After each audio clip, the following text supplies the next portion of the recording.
ధ్వని బహిర్గతమగుటకు మొదటి భాగం నుండి అర్ధ లింకును కూర్చు లేదా ఒక ధ్వనిలో కలిసిపోయేటట్లు చేయవచ్చు. కొన్ని సందర్భంలో శబ్దముల మోత ద్వారా వచ్చిన సంకేతము వలె పునశ్చరణ జరుగుతుంది. ధ్వనులకు పోర్సులను అందించినప్పటికీ పోర్సులో కొన్ని భేదములున్నాయి. రకముల పోర్సులు పలు రకములైన ధ్వనులను ఉత్పత్తి చేస్తాయి. సృష్టి ప్రారంభ సమయంలో ప్రవేశపెట్టిన పోర్సులు శుద్ధధ్వనులను ఉత్పత్తి చేయు సామర్థ్యము కలవిగా ఏర్పాటు చేయలేదు. నూతన కుండలని పనితీరు విధానము ప్రకంపనలు మరియు ధ్వనులపై ఆధారపడి ఉంది. అవి చాలా శక్తివంతమైనవి, గమనాత్మక శక్తులు కలిగి దివ్యమైన విలువైన ధనరాశి ఖజానా.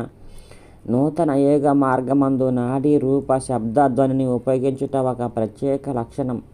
శ్రవణ ధ్వనుల తరంగాలకు లింకులను ఏర్పాటు చేయుటకు ధ్వనిరాశి ప్రధాన పాత్ర వహిస్తుంది. మానవ రూప భౌతికాభివృద్ధికి నూతన కుండలని యోగాభ్యాసమందు సాధకులు మరియు తమిళ భాషను ఉపయోగించవలను. తర్వాత కొన్ని ప్రకృతి సంబంధ భాషాధ్వనులను ఇతర ఉపయోగములకు కొరకు ఉపయోగించవచ్చు. మన సాధన సూత్రముల ఆధారంగా మొదలు పోర్సులను అభివృద్ధి చేయవలసి ఉంది. దాని కొరకు క్రమమైన ధ్వనులను ఇచ్చుటకు అట్టి ధ్వనులను మొదలు అభివృద్ధి చేయవలసి ఉంది. కాబట్టి అది ధ్వనులను ఏ విధంగా రూపొందించాలి అన్న ప్రశ్న. దీని కొరకు సాధకుడు అవసరమైన ఆదేశాలను ఉన్నత అధికారుల నుండి లెవెల్స్ నుండి పొంది తర్వాత వాటి ప్రకారం పనిచేయవలను. సాధకుని యొక్క అభివృద్ధి పరిమితుల వరకు మాత్రం పోర్సులు ఖచ్చితమైన ధ్వనులను ఉత్పత్తి చేస్తాయి. క్రొత్త వేర్వేరు రకములైన ధ్వనులను ఉత్పత్తి చేయుటకు మన ప్రస్తుత యోగాభివృద్ధి లెవెల్ సరిపడదు. ఇంకా ఉన్నతమైన స్థాయికి ఎదగవలసి ఉన్నది. మన యోగమునందు ధ్వనులను అదుపు నిబంధన వివరములు యోగ సాహిత్యమునందు ఉన్నాయి. ధ్వనులు ఉద్భవించటానికి ఆధారము పోర్సులు. రకరకముల పోర్సులు భిన్న భిన్న రూపముల ధ్వనులను ఉత్పత్తి చేస్తాయి. సృష్టి ఆరంభ సమయమున సృష్టించి పోర్సులు ఏ విధంగా ఉన్నాయంటే అవి శుద్ధమైన ధ్వనులను వెల్లడించలేవు.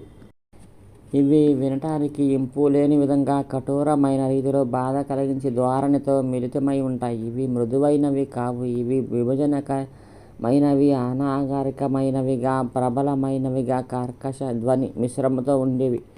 ఆ కాలంలో లోపములను గురించి వ్యాకుల పడువారు ఎవరూ లేకుండిరి. ధ్వనుల భాషా విధానము శుద్ధంగా మరియు శ్రావ్యాన్ని కలిగించే విధంగా మాధుర్యమైన చెవులకు ఇంపైన విధంగా ఉండవలను. అట్టి ధ్వనులను గురించి వ్యాకులపడు వారు ఆ కాలమందు లేకుండిరి. అట్టి ధ్వనులకు ఆధారమైన పొందికైన పోర్సులు అనుకూలంగా ఉండే విధంగా ధ్వనులను ఉత్పత్తి చేయుటకు వర్తింప చేసిన అట్టి పోర్సులు ప్రీతికరంగా ఉండేవి కావు. కానీ అట్లు జరగలేదు. కేవలం 2 లింకులు మాత్రమే ఉండి వాటిని తగిన వృత్తిలో ఉపయోగించి అట్టి వాటిని ఉత్పత్తి చేయుటకు ఉపయోగించి ఉండవలసిన. కానీ అట్లు జరగలేదు. తగిన నైపుణ్యత లేని కారణంగా అలనాటి జనులకు మధ్య ధ్వని నివృత్తి విధానమును అర్థము చేసుకున్నటకు సామర్థ్యం లేకుండే.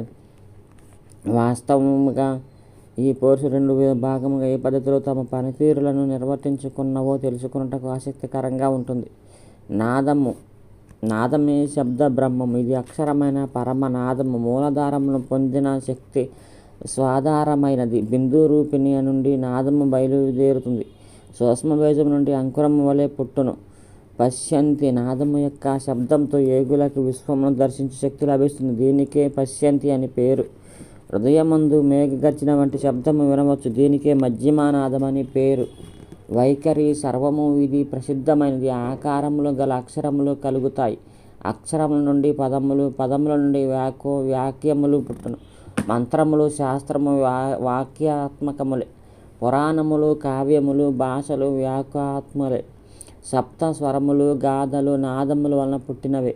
సుషుమ్నా మార్గమున ప్రయాణించినప్పుడు అనేక ధ్వనులు వినబడతాయి. అవి గంట, శంఖము, మద్దెల, డమరుకము, దుందుబి, మేఘము మొదలగున్నవి. శబ్దములు లేని దానికే పరమాత్మ అని పేరు. ఏ శబ్దమైతే నాద స్వరూపంగా వినబడుచున్నదో దానికే ఆదిశక్తి కుండలిని అని పేరు.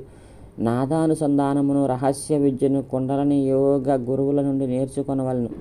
అనిమాది అష్టసిద్ధులు కలుగుతాయి. ప్రణవనాదములు అనేక విధములుగా ప్రారంభ దశలో సాధకులకు వినబడుతూ ఉంది. సముద్రఘోష, మేఘగర్జనము, భేరీనాదము, నదీ ప్రవాహము, ధ్యానము, శివరకింకిణి అనగా చిరుమువ్వుల నాదము, వేణుగాననాదము, వీణానాదము, భ్రమర, జుంకార నాదములు వినబడును.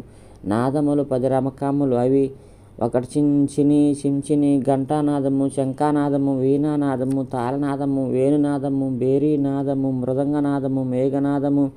వాయు బ్రహ్మరంధ్రమునందు ప్రవేశించినప్పుడు కలుగు ధ్వనులు సముద్రము, మేఘము, బేరి, ఘర్షము వీటి వలన కలుగు ధ్వనులు వినవచ్చు.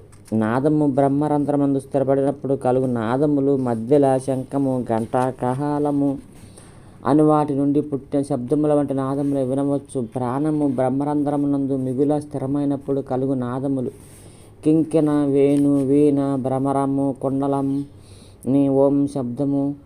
కొండలని మేలుకొలిపిన కట్టెలతో దెబ్బతిన్న సర్పం వలె అది కోపముతో బుస్సు బుస్సు అని శబ్దము చేస్తూ బుస కొడుతూ విజృంభించి ఇతర చక్రములను దాటి బ్రహ్మనాడిలోనికి ప్రవేశిస్తుంది. ఇదే సుషుమ్నలో నిక్షిప్తంగా ఉన్న చిత్రనాడి. అందుకే కుండలినికి భుజంగిని లేదా సర్పశక్తి అని పేరు. 3 చుట్టలు గల సర్పము 3 గుణములైన సత్వ, రజస్, తమో గుణములను తెలుపుతున్నది.